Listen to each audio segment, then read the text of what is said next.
Hey, John, how are you? Hi, Kristen.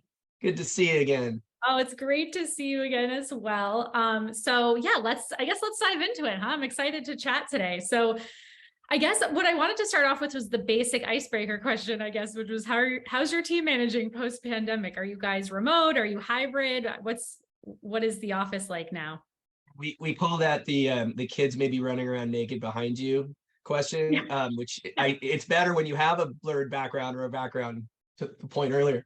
Um, I think that the teams are starting to really accept kind of where we are now, which is remote operations. I think and everyone listening I know knows this, but I think this really has opened up a world of opportunity for a lot of individuals, particularly the younger individuals that are coming right out of school. We've had a lot of people that are like, "Hey, Hard Rock's headquartered in Florida. I'd love to live in Florida just because of tax rates, sun, etc." Yep. Others have said, "You know what? I'd rather live closer to home." I have hired most of my marketing team I'm in San Francisco, out of here because of the tech marketing strengths that we have here. But Yeah. I think most people have accepted, hey, I can live anywhere, work anywhere. We're very hybrid. Um, Work from anywhere, I think, is kind of the future here. I think that's great. We're remote first too at Influential. And what I loved about that as I was building out the paid team when I started here about 2 years ago was we lifted the geo restrictions. So having that lifted, like you said, I'm actually one of those people that is looking at places in Florida actually for the taxes. New York is getting a bit much. So but yeah, I think that was one of my favorite things when we lifted the geo restrictions and we were able to hire folks from literally anywhere. And that's been so great from a talent perspective. And we've been able to build one of the strongest teams, if not the strongest team I've experienced in my career, but it's been a phenomenal journey and really, really great results coming from that. It just, I think it's really good from an org design standpoint as well. It gives you a lot more opportunity for talent. Yeah. So that's really positive too. Yeah, that's great. And I want to touch a little bit because I know the motif for today, the C-suite and marketing leadership. I wanted to talk a little bit about your background before we dig into the hard rock stuff. So I want to touch on, because you've spent majority of your career in gaming. So what are some of the ways gaming brands can level up in today's marketing environment? I've spent all of my career in gaming, if you count video gaming for the first Yeah. 25 years, and now real money gaming, which we'll get to in a little bit. I Yeah. always have to differentiate that. But Yeah. in video gaming, I was the head of marketing for 20 years at PlayStation, and then the last 3 at Twitch. Um, I think one of the things that I have noticed from people that come from outside gaming into video gaming is that they don't necessarily grasp the concept that the gaming community is very much a village, and it's hard to break into. It's in Yeah. every way. It's kind of got fortress walls, and you've got to really understand the mentality of that gamer. However, the gamer, this is shocking, I know, but the gamer is interested in other things besides gaming. And that behaviorally is something that sometimes marketers lose. They go, oh, you know what? Um, this person is a Call of Duty fan, thus they must love chips and soda only. And Right. it's like, if you're going to do brand partnerships, or you really look at this in any other way, you really, I think, want to set up the Venn diagram of how the gaming players look at various forms of culture, music, sports. There's different concentric circles that emerge from kind of that gaming core. And this was kind of a key unlock that we had at Twitch.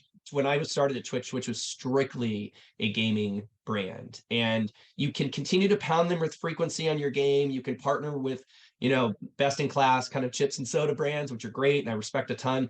But there's a lot of ways you can bring kind of integrated music experiences or cultural experiences, or other things, and really grow. And one of the things we tried to do at PlayStation a lot was get to that human truth of like, what defines a gaming generation? And for the PS4 launch, and then going into the PlayStation 5 launch, with millennials and much of Gen Z, it was kind of this idea of celebritization and how you elevate yourself to a position of success in the world. And that's a real cultural insight. And it's not just like, hey, how many hours did they play in Right. GTA? Yeah. So, I think those nuggets, or those kind of kernels of like understanding of the player and then knowing kind of the other areas of that Venn diagram of interest and behavior is really interesting. And once you unlock it, there's substantial advantage over the competitors. Like that's Oh, one yeah. thing that, you know, I would put out there for anyone in that category, substantial advantage. Oh, So yeah, because it's interesting. yeah, because then you're differentiating yourself against a whole new subset of audience that isn't necessarily intuitive, but based on qualitative backing and research, which I think is great because oftentimes, yeah, audiences are multifaceted. So it's interesting, you know, not all moms are soccer moms, not all, you know, things like that. And one of the accounts I had worked on a few years back, it was interesting. We launched the brand from the ground up assuming our target was Gen Z. And it turned out when we were looking at the demographics of the people who actually signed up for the product, they were retired and empty nesters. So Right. yeah, very, very different from who we were marketing to who actually was signing up. And it was very interesting in terms of then we kind of double backed on our research and said, okay, well, you know what, let's play into this. How can we figure this out and market to the people who are signing up or who are most likely to sign up, right? So it's very interesting in terms of looking at it, like you said, from like the concentric circle or, you know, models around, you know, affinity segments beyond like the intuitive chip salsa situation, or and then also figuring out net new audiences too, outside of who you think your audience is. So I think that's very interesting. Yeah. And so I know you're being modest earlier, but you were at PlayStation, Twitch, Amazon. So not, you know, mom and pop shops, but you are overseeing some of the biggest launches in the gaming industry. So I'd love to hear from you in a very vague question that you can answer in any lane you'd like. What is your approach to leadership? Yeah, I love these questions. I mean, I think and I'll stay like as vague as possible to answer Yeah. the question. But I think the real key is you hire the best and you let them do their job. Like I think the idea of like a manager coming in and really kind of micromanaging the scenario and each person's responsibilities is demeaning to the employees, particularly those that we're hiring now in the younger generations, for really humans. Like you've really got to say, am I going to bring in, do I want to bring in A+ people? And then, you know, am I going to let them do what they do best? Another thing that I think is really interesting is, to me, something that's interesting is when you look at the number twos in your org. So you have, you know, you have leads, you have people that report into you, but the number twos below them, oftentimes they're very, very hungry. And you can, I think as a leader, need to understand, do they have the ability to step up and eventually become a leader in your org, or do it now? And I had a little bit of that at Twitch, where I looked across the board when I first started at Twitch and said, who's number two? And I found a number of them that were actually leading their org, their division that was reporting in, and was hungrier than the number one. We ended up moving the one out and bringing the two in to be a leader. And as you know, from being in your world and everyone else watching, you know, the best way to evaluate whether that worked or not is what's that person's next job. Like what's, when they leave the organization, eventually, where do they go? And if you have a good coaching tree, you know, you can see a lot of success. And so in this particular instance, you know, I've seen a lot of success from bringing those number twos to number one. And I think it also helps you build better benches across the org. Yeah, I like that a lot. And I think I actually was just talking to my team about this last week, which was giving team members the lane to do their job, like you were saying before, right? So while we might be bringing in that same point person every single time because we know that we can rely on them, get the job done, I'm of the school of thought where no, let's bring in the teams together, talk about it collectively, and give everybody the lane to do what they were hired to do, right? And to do best. Because ultimately, right, not only I'm one of those people, and I know this is a polarizing topic, but I'm one of those people where I would rather have more people on the call for visibility, so they can have the same, everyone's operating off of the same level of information, the same, and everybody's perspective can be brought in the beginning, versus when it's too late. Because as a former media buyer, right, oftentimes strategic decisions were already made by the time I had to make a media plan. And so I had opinions too, right? Because at the time in the trenches, know what the nuances are for activating, know that some targeting was removed or some feature was added or taken away, or there was a new ad policy, right? So there's so much, and that's just it. That's just one very specific perspective. And then there's so many others, right? So I'm of the mindset of let's bring everybody in, get everyone's perspective, at least on internal calls, right? For sure. And then for client calls, we can figure it out. But that's how we drive the best output. I agree with you. I'll bring up one other example too, because I think it's pertinent. Is one other thing I think that we should all start thinking about doing is fresh eyes matter, particularly when you're doing creative campaigns and other things, right? And I think to your point, like more people that are involved, generally it doesn't sludge up the operation as much as people think. It generally provides new and fresh kind of diverse ideas. I have this example I like to use. We were in the middle of a very large campaign for PlayStation. I had hired a young woman from Nintendo that morning. It was her first day. Wow. And she was sitting in the back of the room. We had this long 2-hour debate about the music bed we were going to use for this particular commercial and in the campaign. And she sat in the back very quietly. At the very end, I'm like, hey, what do you think? Like, does this work? Like, you're coming in new. And she said, this whole thing's terrible. And here's why. And it's like, boom, boom, boom, boom, boom. And she was totally right. Yeah. So we took that back. We upended the whole thing, and it was all for the best because she hadn't seen it at all. I've been like knee deep in this thing for 6 months. And you become a little bit into the comp love and a little bit into the like I'm blind to the nuance. It was eye-opening. To this day, I still bring in people. I'm like, sit in the back, and then at the end, be like, tell me if I'm good or not. Because if not, let's disaster check these things and have a better understanding. So leadership, I think, also is about realizing that you don't have always the firm knowledge. You need to bring in others to provide better perspective sometimes. Yes, I 100% agree with that. I think it's also, I mean, time after time, that's how we've been delivering the best outputs possible, because we have all of these I mean, we hire all these subject matter experts, right? We might as well put them to use and have like come up with the best possible scenario. And then also we don't want to the client. So from like an agency perspective, right? Like we don't want to yes. We want to really have critical thought and some data and research behind what we're putting together. And we push back. Yes. And we just want to make sure, and I think oftentimes, like I'm the first one 100% of the time in a meeting to say, I'm too close to this. Somebody like I need to tag someone in to like fact check me or sanity check me, because there comes to a point where I have the self-awareness too of, I'm too close. I think I'm missing some things. And so, I think that's awesome. And being able to kind of just like compartmentalize, right? It's at the end of the day, we're just solving problems. So we're in it together, right? Like, let's get to the best work. Exactly. And so let's dive into Hard Rock a little bit. So Hard Rock being an iconic brick and mortar experience, I'd love for you to talk about how Hard Rock is approaching extending experiences digitally.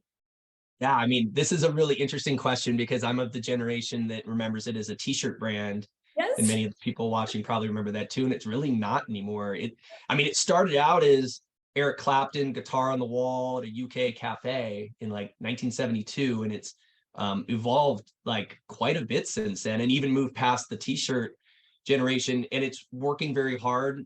That's a lot of what I do to become just younger and more digitally native.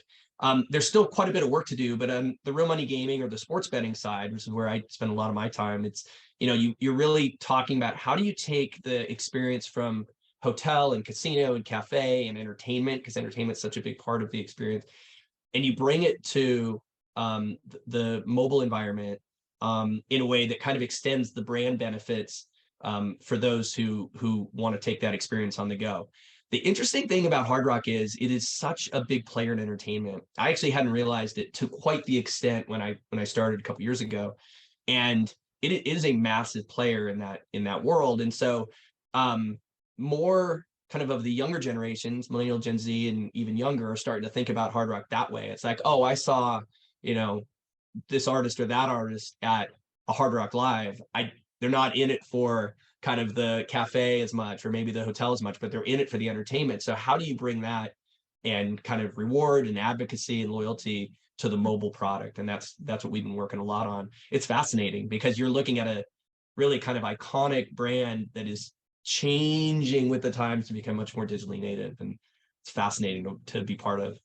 Yeah, that's what I think is exciting. And I think you answered my next question, but I'll ask it anyway, which is what are some of the things, or what are some of the major focus areas for Hard Rock now, and what's getting everyone excited? Is it evolving and becoming more digitally focused?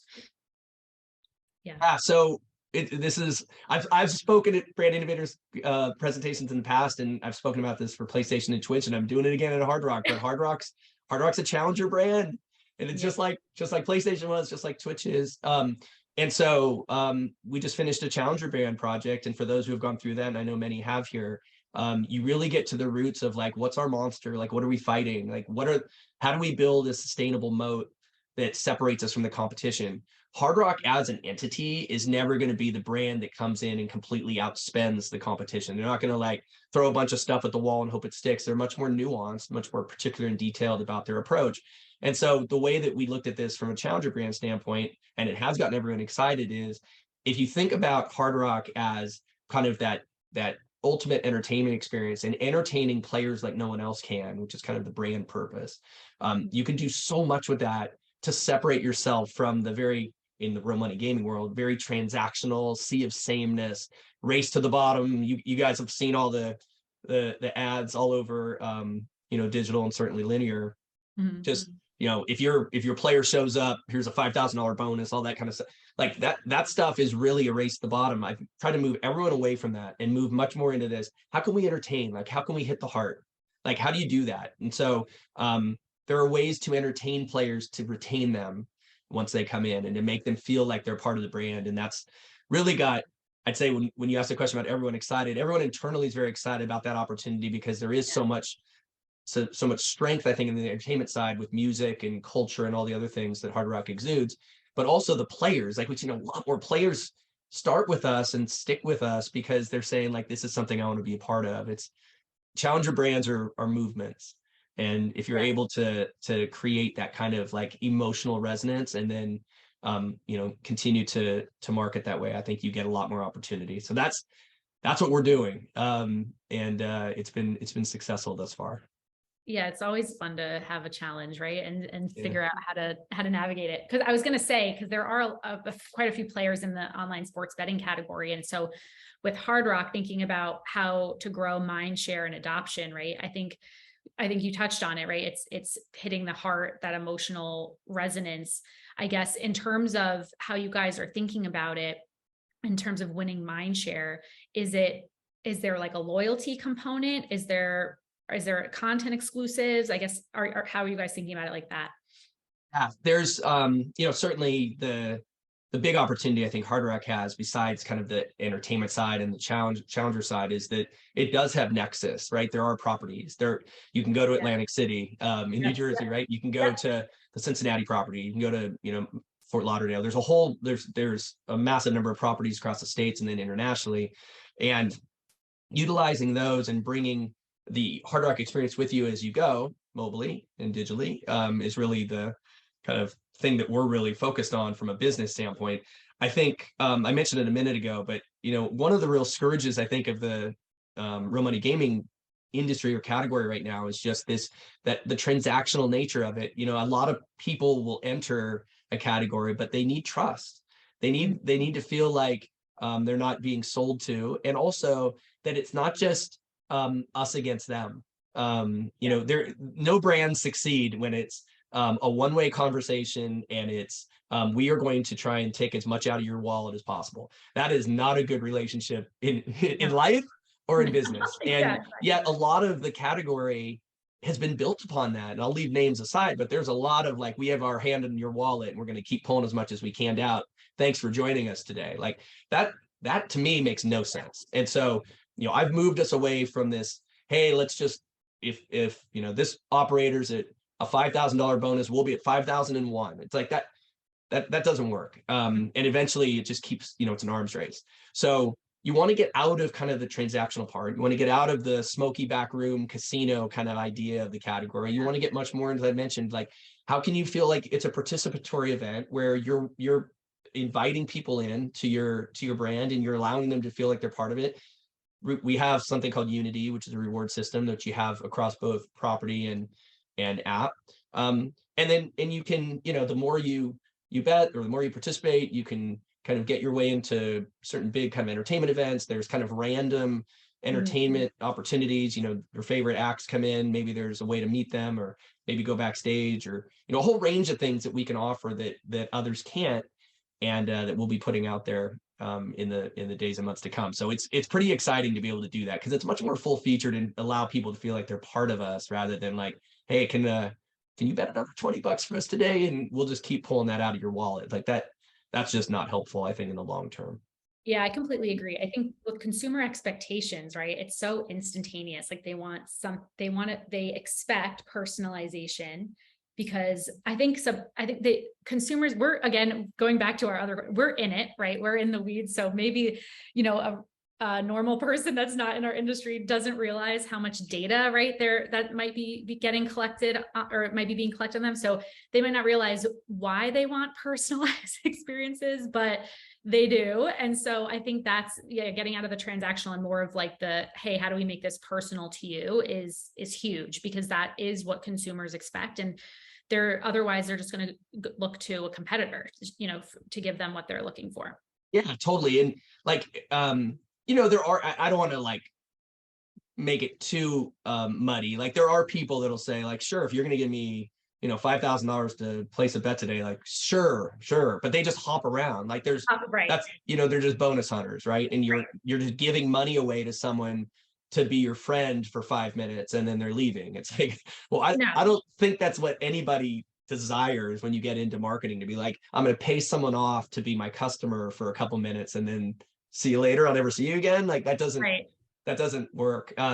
So the goal, as with anyone's business, is like, how can you get them to spend more time with you and to retain?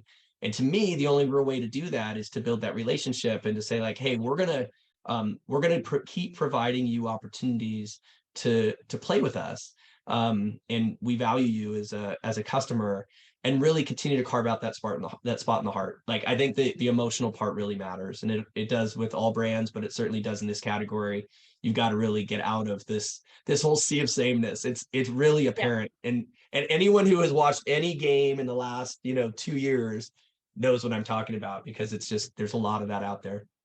Yeah, I think I have something to add to this. So the ripple effect of what you're talking about into the media, right? So when brands play that short-term approach, or, when they don't play the long game or play for lifetime value customers, is media then has to answer to why ROAS looked great this time a year ago and shitty now.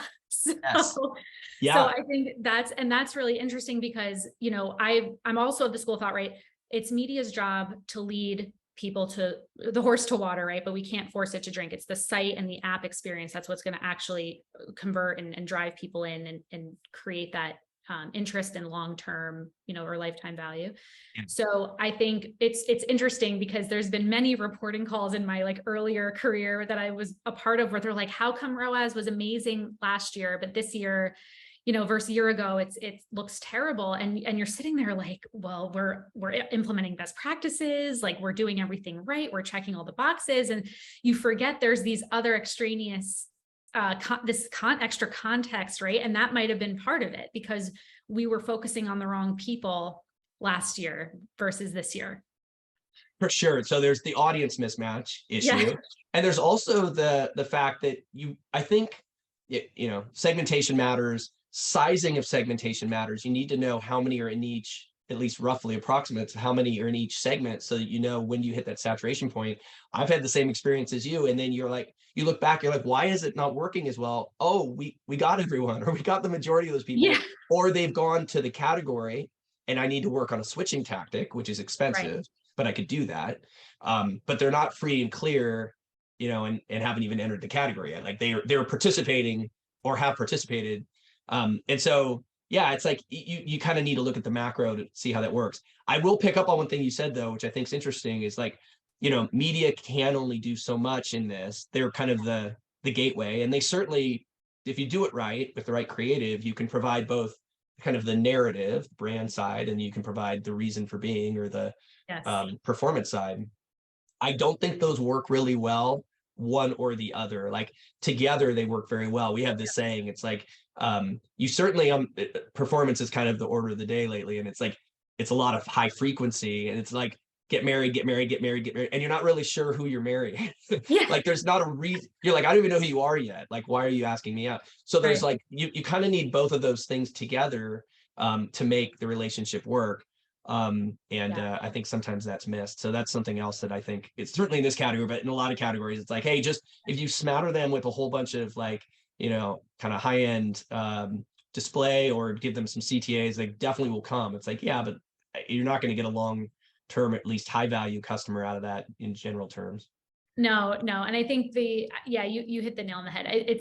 We have so much data too. We recently ran this for a brand we were working with around when you only focus on like one message, let's call it the performance message, right? And so actually this is great heads up as we are in a looming recession, but, and marketing dollars are being reassessed, right? So when I've had to run these exercises so many times, just market conditions aside, just to figure out, are we maxing out our lower funnel tactics? And if we're not, we typically would siphon from upper funnel or get incremental, right? And so when we're thinking about this, and as we're running these, the industry is running these exercises, it's really coming down to it still is a combination, and it's finding that optimal, what is that balance of upper funnel and lower funnel? That is because if you only are maxing out lower funnel, again, you're going to find that quick success, but you're hitting diminishing returns way faster than if you have that healthy constant feed of the funnel with quality prospects. And then you're also doing a disservice to the platform algorithms that are trying to optimize, right? And with the more data signals they have, the better the outcome. And so if you're crippling their ability, the algorithm's ability to do its job, then that's where you're going to start to see higher cost pers, and alarms are going to start flagging, being like, why is my ROAS not good? Why are my cost pers so high? Like, I don't understand. Let's pull everything out of this channel because it's not working. But that's probably not what's happening, right? It's not, there's just not the right balance of upper and lower. Totally right. Yeah. Yeah. I mean, and then, you'll have a president or, CFO, whoever controls the strategy and the budget, will be like, oh, this didn't work, I'm just going to pull this. And marketers obviously hate that, but it's the lack of marriage between that kind of upper and lower funnel that ends up killing most of these campaigns. And to me, you don't want to have one versus the other. They really do kind of go together, to the extent that you can have the same targeted approach across both with really kind of hard hitting creative, you're going to see more success. And that's, again, like in this category that I'm in, it's a whole lot of like the lower funnel and a whole not much of the upper funnel. And it's, I think it ends up hurting over time, because you'll get a lot of these bonus hunters and other people who just be like, I'm just going to skip around. None of these brands matter to me from an emotional standpoint, and I don't care. They're giving me a bunch of money. I am a free agent and I'm gonna go anywhere. And that ends up, your ROAS gets all wonky, and certainly you're not getting the quality kind of customer that you want for, best in class LTV. Yeah, that actually leads us into the data conversation, because I was going to obviously talk about data, as it is something top of mind for every marketer. But with all the different offerings at Hard Rock, right? The hotels and resorts, casinos, the experiences, online sports books. So, and with customer needs and their financial situations changing, how does Hard Rock understand who is the best customer for each offering? I mean, I think all of those different offerings provide opportunity, and Hard Rock knows a lot about, its customers and its potential future players. I was shocked when I came in to see the difference between like the sports betting side and slots or hotel stays or cafe. This may not surprise tons of people, but those who play slots are not the same as those who bet sports. And so if you're trying to utilize data across those, from a database marketing perspective, or any other kind of co-marketing campaign you might do across various parts of the enterprise, those don't always perform well, because you're talking to someone where I'm not interested in this at all. And so it goes back to, I think, Kristen, what you were saying earlier, is the idea of targeting and personalization is so important. Knowing who you're talking to and just understanding those segments. there's a select group that go into Hard Rock cafes, as an example, that are very much into the retail sports book, and probably would be interested in taking it on the go digitally. And so that's a really interesting area for us. They come and they watch games. Like, okay, that's actually someone I can actually target. They have a lot of data on these people, a lot of data on those who's staying at the property and what they're coming in to do. Are they coming in to see the Rolling Stones, which came in a couple months ago? Or are they coming in just to gamble? Or are they coming in to have fun on vacation, do other things? Understanding all those things allows me then to be like, okay, I can actually talk to that person, but I shouldn't talk to this person. And being very kind of true about that is, I think, the most efficient way to think about it.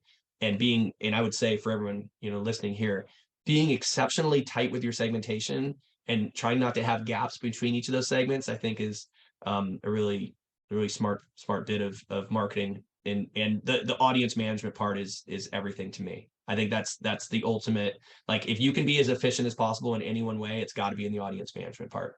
I've seen a lot of marketers trip up here. Yeah, especially now with audiences or audience sizes, right, kind of truncating due to signal loss. So I think that's the other thing. Yeah, it's so important. Yeah. And I think also with, so I completely agree with that. And I think, it's all about, right, how do you mitigate wasted ad spend? Because to your earlier point, and I can't count how many times this happens to me, I wind up on a newsletter. I have no idea how I got on, right? Or I wind up still getting retargeted for something I literally bought from that company. So, gosh, yeah, that is so bad. Yeah. That's so bad. When that happens to me, part of me wants to email them and be like, I can help you. You're like, your CMO's not very good. Let me help you. Yeah, I can totally help you guys. Like, let me know. Yeah. You already got me. Like, yeah, can I help? Just like, please remove me from your targeting. Thanks. Or, hey, if you want to cross-sell me with this could work. But I promise you, I'll click the link and give you attribution. I saw a recent post on LinkedIn. I forget who posted it, but it was just a satirical picture of, how in like Canal Street, everyone sets up their shops. It was this guy that was just set up, here's all my data for sale. And it was just like framed pictures of like, I went into Taco Bell 3 times this week. So I thought that was hilarious. I got a good. That's awesome. That's really good. If only, right? Yeah, I was like, if only we could just go shopping for that. That would be fantastic. But you're right, like loss of signals, the other thing. I know we've talked about this ad nauseum, but like that part really is difficult to manage. So to the extent that you can get your own first party, and then you're able to actually get the right type of segmentation around who you're talking to, so much the better, and not talk to the person who and please buy this product even though they already bought it. That's terrible. Exactly. And I think this segues nicely, because I wanted to talk about innovation, especially with the challenger brand, right? I feel like innovation is what drives that competitive separation. And so what is Hard Rock's approach to innovation? Again, sorry with a vague question, but figured no, totally.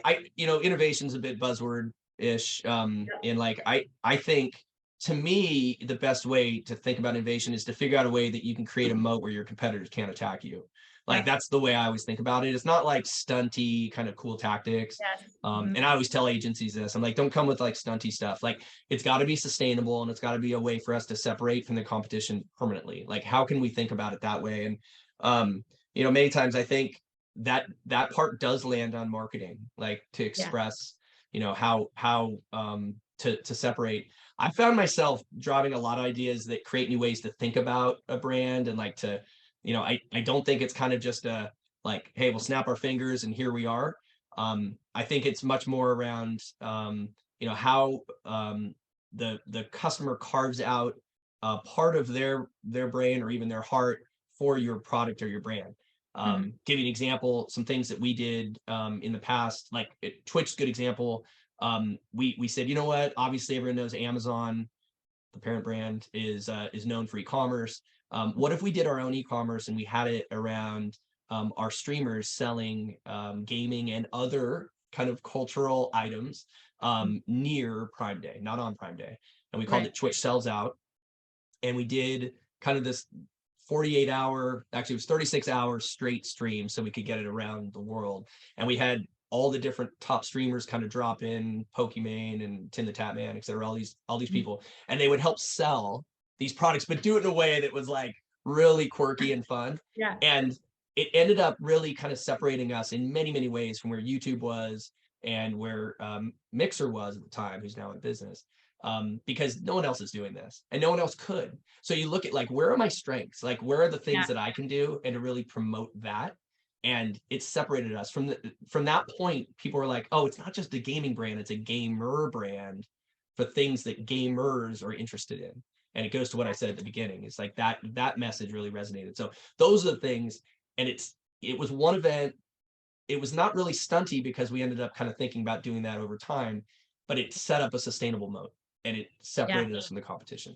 Yeah, that's so important because innovation, it can mean a lot of things. And it's part of my job at Influential in terms of how do we, make ourselves more competitive, defensible, right? Unique.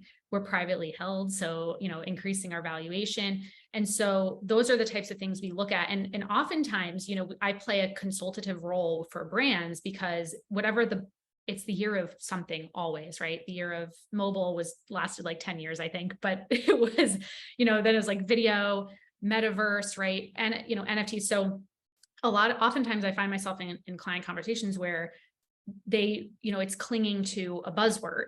And I share the same definition that you have, John, around innovation. It's, building that defensible moat. And so I always ask like very similar questions in these meetings to figure out, what is your competitive advantage? What is the goal? And it actually opens up a lot more critical thought around not just doing, let's say, metaverse for the sake of doing metaverse, but offering up what is that value exchange? What is that experience? And how can that help sustain you moving forward? Because I'd hate for a brand to be spending all of this money to just see, a PR headline, right? Yeah. And instead, let's talk, we can get the PR headline, but let's talk about how we can take this investment and make it worth your while over time as well. And not just, a quick hit of like innovation box checked, right? And so it's avoiding that and putting more rigor behind it. And I don't think anyone wants innovation to be short term. Like you wouldn't want it to be this one moment in time and moving on, because those are expensive, very inefficient, and honestly don't do much for you other than, maybe you'll get one day's worth of sales or something. But like, that's not really innovation. Innovation is a strategic shift that places you on a different plane. And that's the thing that I think, like you were saying, like that's the thing that gets you an advantage over time. And it's what we all should be shooting for. Like we all should be trying to separate to the extent possible. Yeah. And putting a customer hat on first. And I think that's what I loved about, actually, I know signal loss is more of like a negative topic, but I love when we're talking about signal loss, it actually forces clients, right, to think more of their first party data and put that customer centric hat on. So speaking of like, being in it and being in the weeds, it's actually forced everybody to kind of take a step back to be like, okay, what do our customers like about us? What do they not like? Where are they dropping off, right? How can I improve my site experience to give them what they're looking for? And I love having those types of conversations because the marketing fundamentals haven't really changed. And so it allows us to kind of take that reset to be like, yes, you need you need to make it easy for people to do business with you.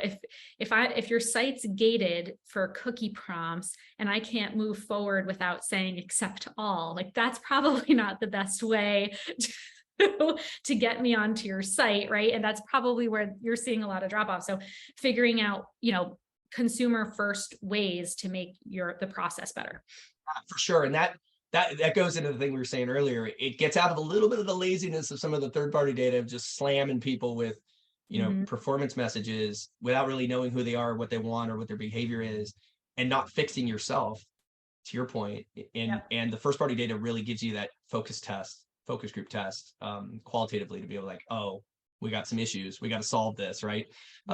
We always say it's hard to market a bad product. So, first party data can help you solve that. Yeah, absolutely. So I was going to also ask, and I think this might be a short answer, but what role do influencers play for Hard Rock? Selfishly, I have to ask, coming from influencers. I know, I knew you were going to ask.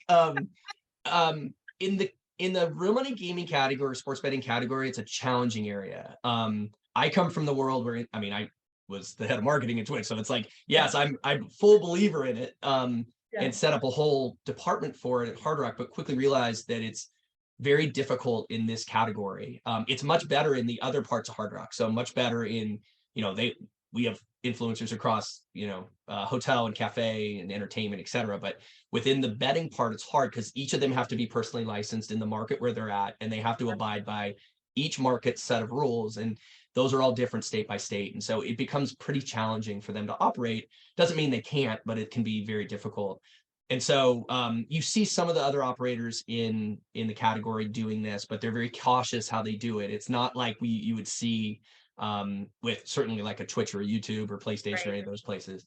So it's very different, and I don't think it's going to change for a while because regulators in each state love the tax revenue that comes in from this category, but are very kind of have a heavy hand on things like influencers and the marketing messaging that goes into it.